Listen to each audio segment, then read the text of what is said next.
জামাইয়ের বাচ্চা, তুই কোন সাহসে আমাদের সাথে এসে বসলি? এই, তোকে কি আমি বলছি যে তুই আমাদের সাথে বসে খাবার খা? নাই, এই ফকিনীর বাচ্চা দেখছে আমাদের টেবিলে ভালো ভালো খাবার, তাই ঢ্যাং ঢ্যাং করে চলে আসছে।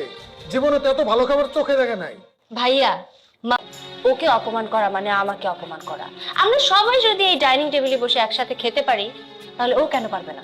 ও খেতে পারবে না, বাড়ির সবার খাওয়া শেষ হলে যে খাবার বাঁচবে সব কাজের লোকেরা একসাথে ভাগ করে খাবে। তবে তোর জামার ভাগ্য ভালো যে এই বাড়ি, হ্যাঁ তুলনা দিচ্ছি, কারণ সে তো এই বাড়ির কাজের লোক। তোকে বিয়ে করার আগে তাকে একটা শর্ত দিয়েছিলাম, তোকে সে খায়, ওকেও সেখানে বসে খেতে হবে। আর যা, ওই যে নিচে খাবার রাখা আছে, ওখানে বসে খা, যা এখান থেকে। তুই কোথায় যাস? আমার হাজবেন্ড যেহেতু এই বাড়ির কাজের লোক, তাহলে আমিও তো কাজের লোকের বউ।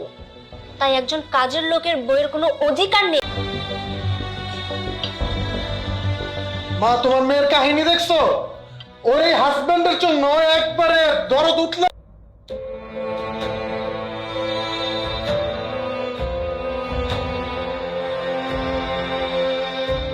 তাইলে শোনো, আমরা বাইসে আছি, যদি আমরা মইরা যাই তাহলে তোমার কাছে খবর পাঠানো হইব।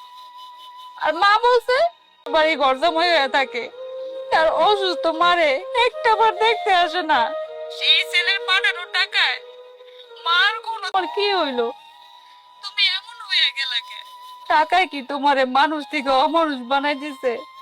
আচ্ছা ভাইয়া, তোর বাড়ির লোকজনই তোমার কাছে সব, কারণ তারা তো কোটিপতি, তাদের তো কোটি কোটি টাকা আছে। আমাকে তোর কোটি কোটি এই, তোকে এত চেটাং চেটাং কথা বলতে কে বলেছে? হ্যাঁ, ঘরের ভিতরে থাকিস তো, বাইরের কোনো খবর তুই জানিস না, তাহলে সমস্যা কোথায়? ভাইয়া, সমস্যা কই মানে? টাকা দিলে কি সব দায়িত্ব শেষ হয়ে যায়? তুমি কি নজর দেহার লিগা চটফট চটফট করে? তুমি কি পারবা টাকা দিয়ে এসব মুইসা দিতে? মা প্রতিদিন আমারে কয় আমার না। আচ্ছা, আমি কি মরার আগে আমার মানিক রতনরে মন করে দেখতে পারুম না? জান ভাইয়া, এইগুলা বইলা মা প্রতিদিন। আচ্ছা ভাইয়া, তোমার কি একটু সময় হয় না এই অসুস্থ মাটার একটু দেখা যাইতে? তোমার কি একটু মন চায় না?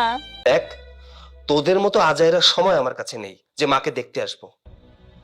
আমি আগেই বলেছি আমার এখানে কাজ আছে, আমি এখানে কাজ করি। আমার এই নেকা কান্না একদমই পছন্দ না।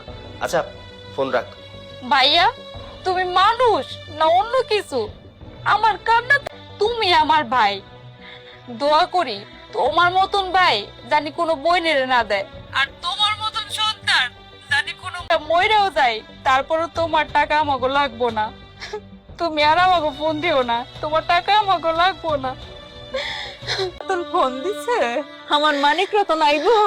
আরে মা শোন, ওই যে একটা লাল মুরগি রাখছিলাম না, ওইটা কাইটে রান্না কর, আমার সামনে বসে ভাত খাইবো। আমার মানিক রতন রে আমি কত আদর করু। আমার মানিক রতন, আমার মা, আমার বাবারে আমি একটু দেখো। মা, তোমার মানিক রতন তোমারে দেখতে আইবো না, তার এত সময় নাই। তার 18 টাকা আমরা পাইছি কিনা এটা জানার জন্য। মা, কি কইলি? আমার মানিক রতন আমার দেখতে আমার এই দুনিয়া থেকে বিদায় নিয়ে যাইতে হইব। আমার মানিক রতন আমি দেখতে পারুম না। বাবা,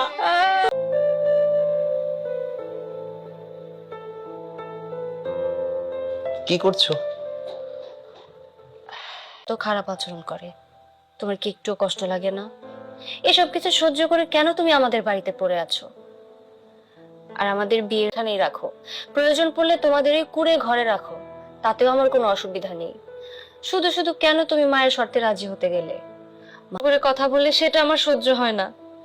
আচ্ছা সৈকত, চলো না আমরা এই বাড়ি থেকে অনেক দূরে চলে যাই। আমার সামনে তোমাকে কেউ অপমান করে কথা বলো। একটা পরিবারের মানুষ পরিবারের মানুষকে শাসন করবে, এটা তো স্বাভাবিক। তোমার পরিবারকে আমি আপন করে নিয়েছি, তাই তাদের আমি তো বেকার, তোমাকে নিয়ে আমি কোথায় রাখবো বলো তো? তোমার সুখ যে আমার সুখ, আমি যে তোমাকে নিয়ে অপমান সহ্য করতে হয়, তাহলে না হয় করলাম, এতে আমার কিছু এসে যাবে না। তোমাকে ভালো রাখাটাই তো আমার প্রয়োজন, তাই না? হ্যাঁ আমি মানলাম, সীমাকে ভালো রাখা তোমার প্রয়োজন না, আচ্ছা সৈকত, আমাকে একটা কথা বলতে পারো? যখন তুমি আমার সাথে প্রেম করতে, তখন তো তুমি আমাকে বল মাকে ছাড়া এক সেকেন্ডও চলতে পারো না, তোমার মায়ের কিছু হলে তুমি মরে যাবে। তাহলে এখন কি এমন হয়েছে যে 6 মাস হলো তুমি তোমার মায়ের সাথে কোনো যোগাযোগ রাখতে পারবে না? তাহলে কেন তুমি তোমার মায়ের সাথে যোগাযোগ রাখো না, কথা বলো না? এই জিনিসটা না আমার মাথায় ধরে না। শোনো, আমার মা একটু বেশি, এর জন্যই তো আমি মায়ের সাথে দেখা করতে চাই না। আচ্ছা তুমি এ নিয়ে একদমই কোনো চিন্তা করো না, রাত অনেক হয়েছে, কালকে আবার সকাল সকাল উঠে বাজারে যেতে হবে। আমি জানি সৈকত, তুমি কিছু একটা আমার কাছ থেকে লুকানোর চেষ্টা করছো, কিন্তু সেটা কি এটাই আমি বুঝতে পারছি না।